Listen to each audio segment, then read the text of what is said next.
TTD Padmavati కళ్యాణ మండపం 1లో శృంగేరి జగద్గురు పరంపరలో 33వ పీఠాధిపతులైన జగద్గురు శ్రీ సచ్చిదానంద శివాభినవ నృసింహ భారతి మహాస్వామి వారి 168వ జయంతి సందర్భంగా 3 రోజుల పాటు విశేష కార్యక్రమాలు నిర్వహించనున్నారు. తిరుపతిలోని శ్రీ శృంగేరి శంకరమఠం ఆధ్వర్యంలో జగద్గురు శ్రీ సచ్చిదానంద శివాభినవ నృసింహ భారతి మహాస్వామి వారి 168వ జయంతి వేడుకలను ఈ నెల 12వ తేదీ నుంచి 3 రోజుల పాటు ఘనంగా నిర్వహించనున్నారు. ఈ సందర్భంగా టీటీడీ పద్మావతి కళ్యాణ మండపం 1లో పూజలు, హోమాలు, ఆధ్యాత్మిక ప్రవచనాలు తదితర విశేష కార్యక్రమాలు జరగనున్నట్లు శంకరమఠం ప్రతినిధులు తెలిపారు. ఈ విషయాన్ని వెల్లడిస్తూ తిరుపతిలోని వారి శంకరమఠంలో మీడియా సమావేశం ఏర్పాటు చేసి భక్తులు పెద్ద సంఖ్యలో పాల్గొని కార్యక్రమాలను విజయవంతం చేయాలని కోరారు.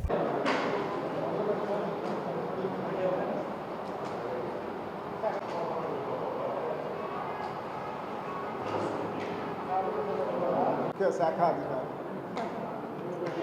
నడింపల్లి కృష్ణ గారిని మేనేజర్ ఈ మఠాన్ని, కుప్ప విశ్వనాథ శర్మ గారు ప్రముఖ ప్రవచనకర్త.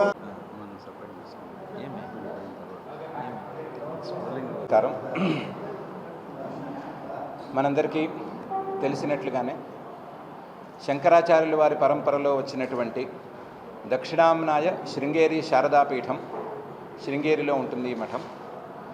ఈ శారదా మఠానికి అధిపతులు, ప్రస్తుతం ఉన్న అధిపతులు జగద్గురు శ్రీ శ్రీ శ్రీ భారతీతీర్థ మహాస్వాముల వారు, వారి శిష్యులు జగద్గురు శ్రీ శ్రీ విధుశేఖర భారతి మహాస్వాముల వారు. వారు ధర్మ విజయ యాత్ర సందర్భంగా ఆంధ్రప్రదేశ్లోనూ, కర్ణాటకలోనూ, అలాగే తమిళనాడులోనూ రకరకాల ప్రాంతాలను ఎప్పుడూ పర్యటిస్తూ ఉంటారు. ఆ పర్యటనల్లో భాగంగా ఈ సంవత్సరం ఈ మార్చి నెల 11వ తేదీ మన తిరుపతికి రానున్నారు. మార్చి నెల 11వ తేదీ సాయంత్రం పూట తిరుపతికి విచ్చేస్తారు. తిరుపతిలో రాముల వారి గుడి ఉత్తర మాడవీధిలో ఉన్నటువంటి శంకర మఠంలో వారికి స్వాగత సభ జరుగుతుంది. అయితే ఇది కొంచెం స్థలం చిన్నగా ఉన్నటువంటి ప్రదేశం కాబట్టి వారికి చాలామంది భక్తులు వారి యొక్క అభిలాషులై వస్తారు కాబట్టి వారందరికీ సౌకర్యంగా ఉండటం కోసం పద్మావతి కళ్యాణ మండపాల్లో వారి యొక్క చంద్రమౌళీశ్వర పూజ, అలాగే భక్తుల్ని వాళ్ళు అనుగ్రహించేటువంటి కార్యక్రమం వీటిని ఏర్పాటు చేశారు. కాబట్టి రాత్రికి చంద్రమౌళీశ్వర పూజ అక్కడ పద్మావతి కళ్యాణ మండపాల్లో ఉంటుంది. మరునాడు 12వ తేదీ దేశంలోని ప్రసిద్ధ శాస్త్ర విద్వాంసులందరినీ పిలిపిస్తున్నారు. ఆ శాస్త్ర విద్వాంసులందరినీ పిలిపించి ఒక పెద్ద శాస్త్ర సభ చేస్తున్నారు. పొద్దున్నుంచి సాయంత్రం వరకు ఆ శాస్త్ర సభ సాగుతుంది. స్వాముల వారు అందులోనే కూర్చుని వారి అధ్యక్షతలోనే ఆ సభని దగ్గరుండి నిర్వహిస్తారు. యథోచితంగా యథాసౌకర్యంగా వచ్చిన భక్తుల్ని కూడా అనుగ్రహిస్తారు. భక్తులకు కూడా కొంచెం సమయాన్ని కేటాయిస్తారు. శాస్త్రసభలో మాత్రం అధ్యక్ష స్థానంలో కూర్చుని వారు నడిపిస్తారు. ఇది చాలా పెద్ద కార్యక్రమం శాస్త్రసభ. ప్రతి నెల మృగశీర్ష నక్షత్రం రోజున శృంగేరి శంకరమఠంలో ఒక శాస్త్రసభ నడుస్తోంది, నియతంగా నడుస్తోంది. మన తిరుపతిలో ఉన్నటువంటి పండితులు, చెన్నై, కాంచీపురము దగ్గరలో ఉండేటువంటి పండితులందరూ అందులో వచ్చి పాల్గొంటున్నారు. చాలా విశేషంగా, చాలా శ్రద్ధగా ఆ కార్యక్రమాన్ని మఠ నిర్వాహకులు నడిపిస్తూ వస్తున్నారు. ఆ శాస్త్రసభ తాలూకు ఒక పెద్ద రూపం ఆ రోజు 12వ తారీఖు శ్రీవారి అధ్యక్షతన నడవబోతోంది. 13వ తేదీ స్వామివారు కొండ మీద కార్యక్రమాల్లో పాల్గొనబోతున్నారు. పొద్దున్నే దర్శనం ఉంది. మధ్యాహ్నం నుంచి ధర్మగిరిలో వేద పాఠశాలలో శ్రీ వెంకటేశ్వర వేద ఆగమ విద్వత్ సదస్సు, వేదశాస్త్ర ఆగమ విద్వత్ సదస్సు ఉంది. దాని యొక్క పరిసమాప్తి కార్యక్రమంలో శ్రీవారు పాల్గొనబోతున్నారు. మళ్ళీ రాత్రికి వచ్చి చంద్రమౌళీశ్వర పూజ యథావిధిగా ఇక్కడే చేస్తారు, పద్మావతి కళ్యాణ మండపాల్లోనే చేస్తారు. 14వ తేదీ చాలా ముఖ్యమైనటువంటి కార్యక్రమం.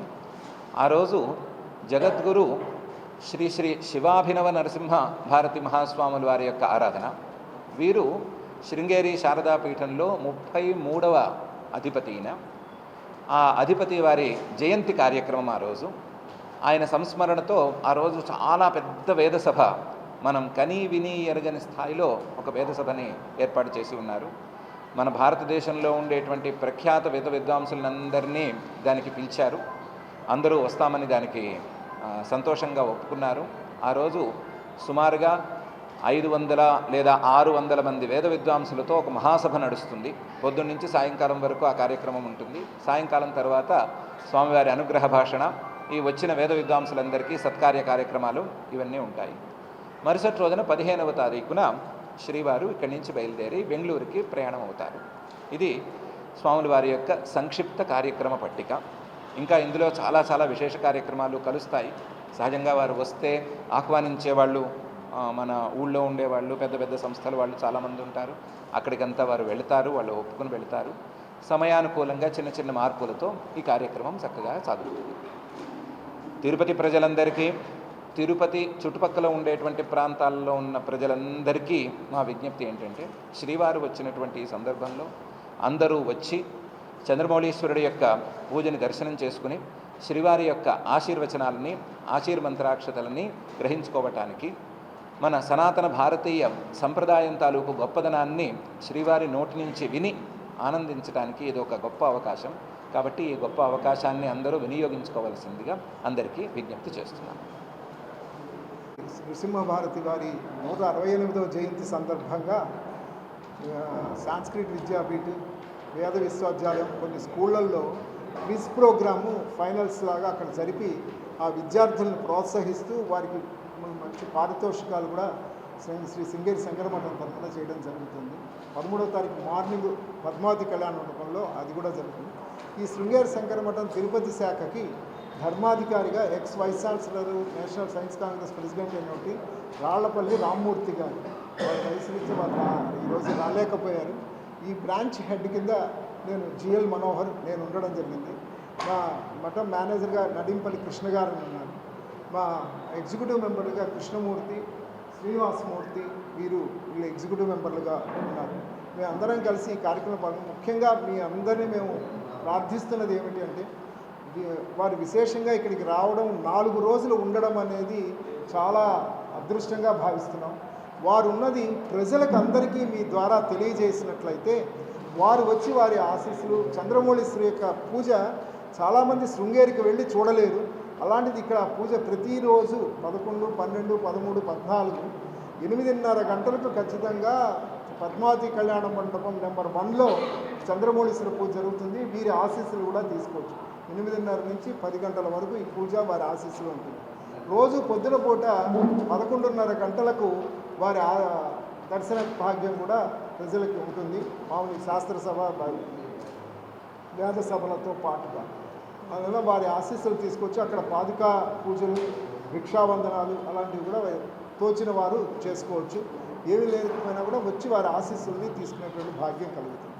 అందువల్ల మీ అందరి సహకారాన్ని కోరుకుంటున్నది ఏంటంటే, స్వామివారి యొక్క దీన్ని విస్తృతంగా ప్రచారం చేసి వారి యొక్క ఆశీస్సులు పొందవలసిందిగా ప్రజల్ని విజ్ఞప్తి చేయడమే మా ముఖ్య ఉద్దేశం. ఎందుకనంటే వారు రావడం అనేది మన అదృష్టంగా మేము భావిస్తున్నాం. సనాతన ధర్మాన్ని మీద ఈ క్విజ్ ప్రోగ్రాంలు అలాంటివి కూడా జరుగుతూ ఉంటాయి. 33వ పీఠాధిపతి ఇంతకుముందు ఉన్నటువంటి విద్యా వ్యవస్థలో మార్పుల కోసం మన వేద విద్యని కాపాడినటువంటి వాటిల్లో ప్రముఖులైనటువంటి వ్యక్తి వారు. మీకు ఇస్తున్నటువంటి బ్యాగ్లో కూడా ఈ శంకరాచార్యుల వారికి సంబంధించింది, వీటి గురించి సంబంధించిన అన్ని వివరాలతోటి 33వ పీఠాధిపతి సచ్చిదానంద శివానంద నృసింహభారతి వారి గురించి కూడా అందులో ఉన్నాయి. అవన్నీ కూడా మీరు చదివి వాటిని చూసి మీరు దాన్ని బట్టి విస్తృతమైన ప్రచారాన్ని ఇవ్వవలసిందిగా, అలాగే షెడ్యూల్ కూడా ఈ పాంప్లెట్లో ఇవ్వడం జరిగింది. అవి కూడా మీకు అందులో పెడుతూ ఉన్నాం. వీరిని గవర్నమెంట్ వారు స్టేట్ గెస్ట్ కింద కూడా ట్రీట్ చేస్తున్నారు. ఎందుకంటే ఏ గవర్నమెంట్ దేశం మొత్తం మీద వారిని అలాగే ట్రీట్ చేస్తారు. దాని మీద జీవో కూడా రావడం జరిగింది. మేము కలెక్టర్ గారిని, ఎస్పీ గారిని అందరినీ కూడా కలవడం జరిగింది. వారు ఆ బందోబస్తులన్నీ కూడా ఏర్పాటు చేస్తున్నారు. భగవంతుడి కృప మా అందరం కలిసి ఇచ్చేసినటువంటి స్వామివారి కృపకు ప్రజలకు మ్యాక్సిమం పాసిబుల్గా వారి ఆశీస్సులు అందేటట్టుగా చేయవలసిందిగా మీకు విజ్ఞప్తి చేస్తాం. ఉండడం మాత్రం పైన వారికంటూ ఒక వసతి ఉంది. వాళ్ళు ఇక్కడ ఉంటారు. కానీ ఇక్కడి నుంచి పద్మావతి కళ్యాణానికి రోజు పొద్దున అక్కడకు దర్శనం అంతా ప్రజలు పద్మావతి కళ్యాణం నెంబర్ 1 ముఖ్యంగా సాయంత్రం 8:30 చంద్రమౌళీశ్వర పూజ అప్పుడైతే విస్తృతంగా ప్రజలకే పూజ అయిపోయిన తర్వాత వీరి ఆశీస్సులు ఉంటుంది. పొద్దున కూడా 11:30 గంటలకు కూడా వచ్చి ఈ పూజలు పాదుకా పూజలు భిక్షావందనాలు ఇవి చేసుకోవచ్చు.